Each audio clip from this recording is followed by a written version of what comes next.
What's going down, everybody? It's your favorite Bubby Jethro, and these are my opinions. Thanks for tuning back in. As Boudreaux, he's doing security patrol right now, I guess. So, pardon me one moment while I turn that down nicely. Okay. Excuse me. Story time today. You've heard me talk about my friend Brent in some of my medically assisted recovery videos.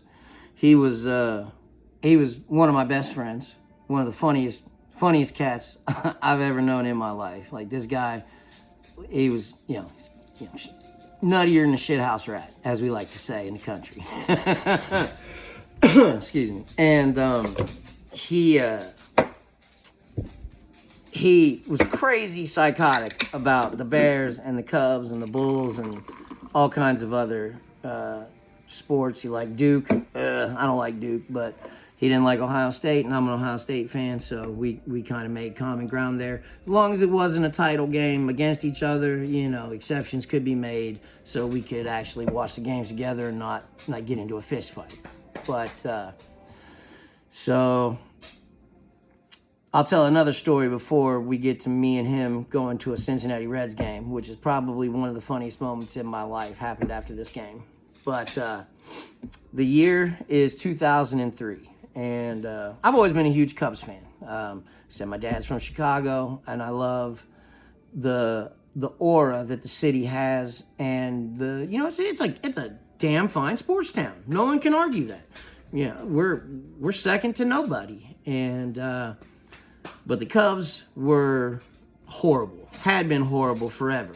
They were owned by the Tribune Company, like the paper, and the field was owned by the Wrigley, bubblegum people, and so they made money hand over fist every year for 100 years. Like, I swear, you could have put 11 orangutans in Cubs uniforms and jogged them out there, and the Wrigley faithful would have shown up, cheered, and it had been the 6th inning before anybody kind of went, hey, bunch of orange monkeys out there playing baseball.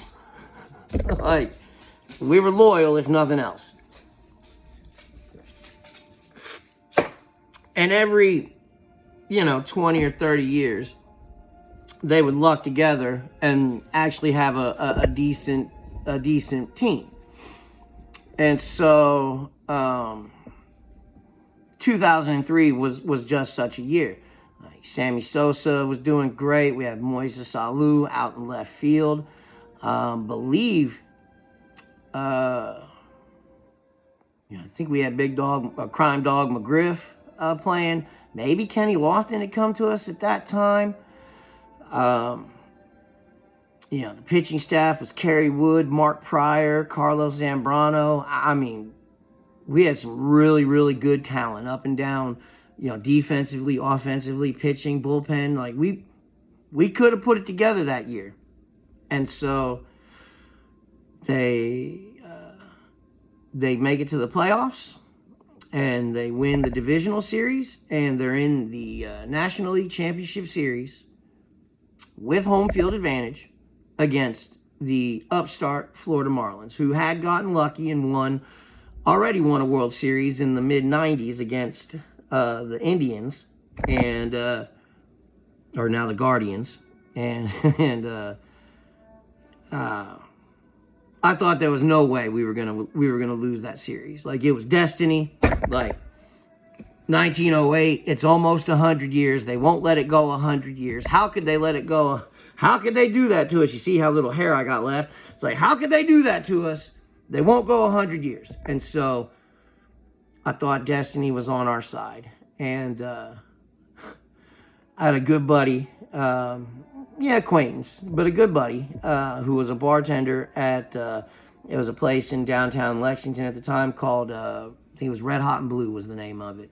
And then it became Trump's, I think was the name of it. Nothing to do with our glorious president now, but was just called Trump's.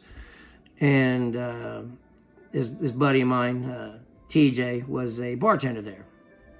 And Watched a bunch of the Cubs games at the bar that year just because they were on television a lot. TJ was a fan, and he was the bartender, so he always had them on. And through that whole season, we cheered on the Cubs. And so it got to be the Cubs were ahead 3-1. And there was a game in the last game in I think they play in Miami, and so it's the last game in Miami, and I watched it at Trump's, and the Cubs lost, and they were up 3-2, and it was like, all right, so we went home that night, yada yada. I woke up, worked the next day, blah blah blah. That night went back up to Trump's, TJ's bartending, and we're just kind of shooting the shit, talking about, oh my God, can you imagine? Like, can you imagine how wild, Addison and Clark and Waveland are going to be tomorrow, and inside Wrigley, like, when they finally go to the World Series? Like, can you imagine how awesome it's going to be? And it's like, we were like looking like, well, you want to go? I was like, man, we could, we leave and get down there, like maybe find a hotel room on the outskirts of town, and ride the L, to the game. And yeah, man, like this is a once in a lifetime opportunity, bro. I'm 23. I think TJ was a few years older than me. He might have been 28 or 29 at the time, maybe 30. I don't know.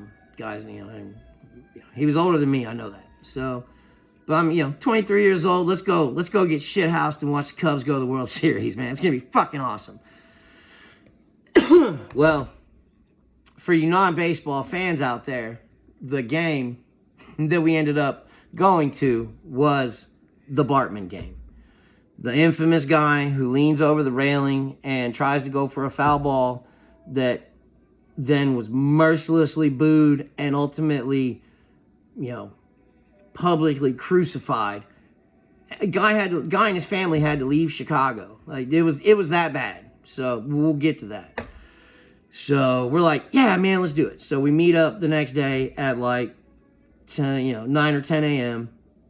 We should have left at like 6, but I'm horrifically late to everything in my life, so this was no exception. And so we met up, get on the road, and so we're driving there, and we're just listening to music, blah blah blah, and it's about a 5 to 6 hour drive to Chicago, and there was a convoy of cars on I think 71 is what we took up, but yeah, on its way to Chicago just for this game. And so we pull into town. I think the game started at 7 o'clock Central Time, and so it took us about 6.5 hours to make the drive, with congestion and everything. And so we got there probably about 5:30 Central Time, and it's 5:30, and we're like coming across like the Van Nuys or Dan Ryan Express, whatever it is, so where you can see the Sears Tower and the whole city in front of you, which is it's glorious. It's cornfields and nothing, and then it's just like Chicago, baby, Chi-town, baby, my town. And yeah, love it. But we were like, oh man, where are we gonna stay? Where are we gonna park? What are we gonna do? And I was like, I got an idea. And it's like, I'd seen this. I did a lot of corporate openings for a company. I went and opened up a bunch of restaurants, and you always stay in hotels, and sometimes they're overbooked, yada yada yada. So, but I had an idea. And so basically, when you pull off the Dan Ryan, I'm pretty sure that's what it was, there's a Holiday Inn like right there, smack dab in the center of downtown. Everybody and their cousin thinks to themselves, let's see if we can get a room there. An hour before the Cubs play a game to maybe go to the World Series. I remember TJ looked at me like, bro, you're out of your mind if you think we're going to get a room here. I was like, bro, trust me. I got this. Whatever, bro. He's like, what about the car? I was like, man, when we stay here, we're going to be able to park the car here. It's like, bro, I was like, trust me. He's like, all right. So we pull in to the garage, park the car. I was like, all right, grab what you need, man, because we're going to go up, drop the shit off, and then we need to hop on, the purple line to get over to Wrigley Field. All right. So we walk in, and the place is packed to the brim. I mean, Cubs jerseys, shirts, hat, everywhere. I mean, it's a beautiful thing, the way the city backs up their sports teams, and especially the Cubs, bro. Nobody, like, the Bears are king, but the Cubs, before they won it in 2016, when it hadn't been done and there was hope, like, nothing was more important than seeing the Cubs actually finally get there. And God bless, you know, the like Ziegler family, I think, is the billionaires that bought them, but, you know, bless you people. So, back to the story. Pause. All right. Excuse me. So, we walk into the Holiday Inn's front entrance, the atrium or the foyer. And it's crowded. And, you know, like I said, I was a little bit skinnier, a little bit better looking at 23, and TJ is not a bad-looking guy at all. I'm confident heterosexual, I can say that. It was a very good-looking guy. So we walk up to the counter, and, you know, it's about probably, you know, 25, 30-year-old young lady. I said, hey, how you doing today, miss? And she said, fine. And I was like, so I've got probably the, you know, 1,000th request that you've heard today. She kind of like, she already knew, and she went, yes. And I went, you wouldn't happen to have any rooms available, would you? And she went, honey, like, you know, it's game 6 of the NLCS. Like, we've been booked since the minute the schedule came out for the game, honey. I'm sorry, no. And I was like, but I've been to a lot of hotels like yours. Yeah. I was like, I bet you got conference rooms or meeting rooms that might not necessarily be a designated, like, actual sleeping hotel room. But if it's empty and you have a few rollaways, or if there's a sofa there, and if you just got a couple blankets and some pillows, we'd be fine, and I'd be more than happy to pay the regular room rate if that's a possibility. And she kind of got this twinkle in her eye, and she smiled, and she started typing away for about 30 seconds, and she goes, well, actually, okay, there's a conference room on the top floor of the hotel. It has a mini bar, a very big sink. It does have a bathroom with a shower, but it doesn't have, or it has a bathroom but no shower, and it has a TV and a sofa and a big conference table, and the view is spectacular, but there's no bed or anything like that. And I was like, one of us could sleep on the sofa, and if you have a rollaway or some extra blankets, that would be perfect. And she went, we can absolutely have a rollaway brought up. Let me just double check with my manager real quick, and we'll see if we can't make this a possibility. I said, okay, great. I turned and looked at TJ. TJ just like, you smooth pimp motherfucker. Like, I can't believe you thought of this. And, hey, we'll see if it works. Don't congratulate me yet.